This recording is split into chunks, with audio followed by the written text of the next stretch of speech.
Are you already recording? Yeah, it's already You recording. already recording? All right, cool. Hopefully there's enough battery to last.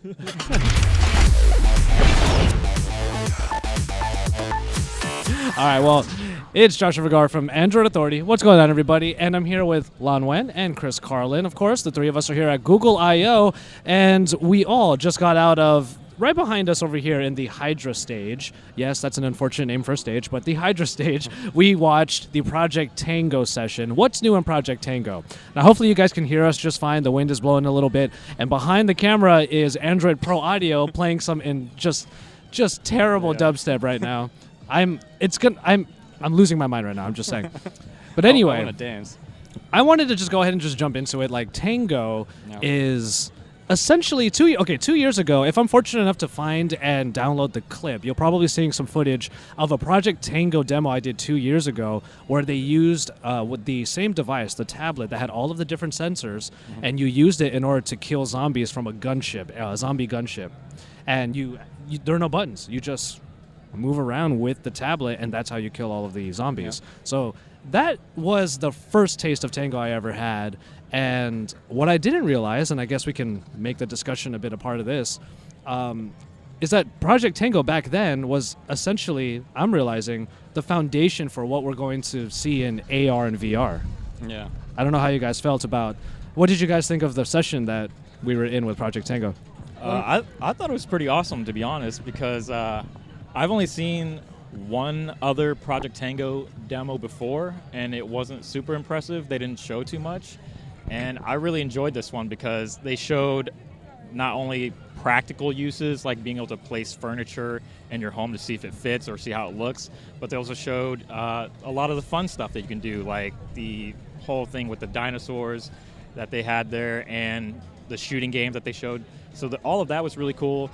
And I'll be perfectly honest, I don't really follow Project Tango too closely. I follow it enough to understand how it works. So a lot of this was still pretty new to me, and I was pretty blown away by it. It's really cool, and it seems like the pretty much what you can do with it is pretty limitless, and it's just going to be bound to your own imagination as to what you can do with Project Tango. So I think the developers can really take this to a lot of different places, so it's going to be really cool. Yeah, well, I mean, it's not very long now until the first Project Tango phone is out with Lenovo next month, and it's great. Like, there's really a lot of polish going on now. I mean, it's not proof of concept kind of stuff anymore. It's very much getting to the pointy end of the stick. You know, there's some really great stuff. Like there was a demo just before where the area on the stage was mapped and then slowly overlaid with like wireframe animals, and then all texture mapping of an outdoor scene, and it was great. And then this portal appears, and it's like a one-way mirror. Then through this portal, you see like the real world. You see the audience sitting out there. It was pretty cool stuff. It's almost refreshing at Google I/O to actually see the product being used right in front of you, rather than just being told, "Oh yeah, and you'll see it later on." You know.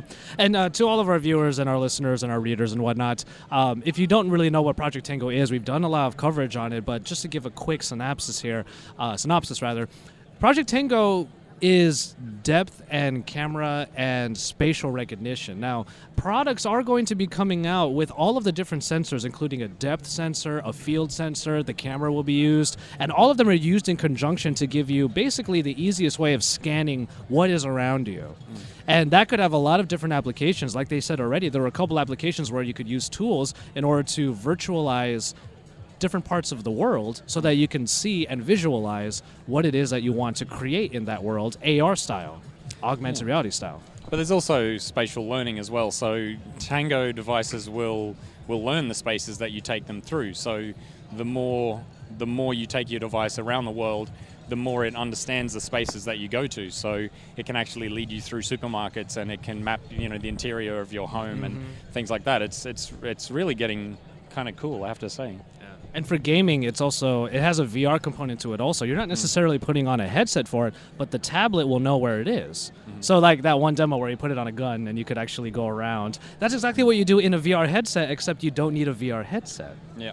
which is pretty crazy. Yeah, that was actually really sweet. That was one of my favorite demos that they showed, and that kind of makes me look forward to the Project Tango thing that we're going to do later on tonight. So Yeah. that should be a lot of fun. There's a demo. You'll see a whole video on that if we're allowed to film it, that is. And the best part about it is that these sensors, if they're available in devices, then they will be compatible with basically these apps that are just going to be put on the Play Store. So Project Tango is not just a thing that companies and corporations and construction management areas and all that stuff, it's not something that just corporations and companies will use. It's something that the consumer will be able to use, because the hope is, while we might have Daydream-enabled phones, we might have Tango-enabled phones. Yeah, and they talked about developers developing Tango-specific apps for Android N as well. That there'll be a bunch of APIs available in Android N that will unlock certain potential within their AR content that'll only be available for Android N devices. Yeah.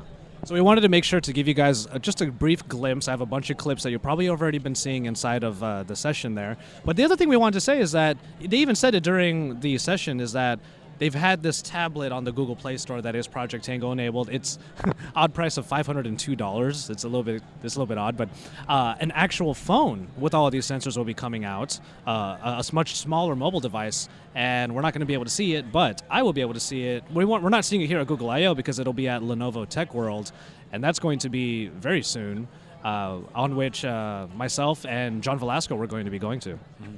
So really exciting that products are actually going to come out very soon with this kind of technology in it. And they even showed a little bit of a teaser. There was a bit of a silhouette of the actual device, which looks looked a lot kinda like sleek. Yeah, It looked a little sleek. very true. But yeah, that should pretty much do it. We're just doing a quick reaction to this session that we did. Hopefully you watched the other reaction that these two did earlier today, and you can see what it's like to be here at Google I/O. Don't forget to check out the rest of our coverage at Google I/O, including our look at the keynote, our reaction to that, the vlogs that I've been putting out, and also there's even a 360 video that I just released, so you can actually experience what the keynote was like. It's almost as if you're sitting right next to us during Google's I/O keynote of 2016. So keep it tuned to Android Authority for even more, because we are your source for all things Google I/O.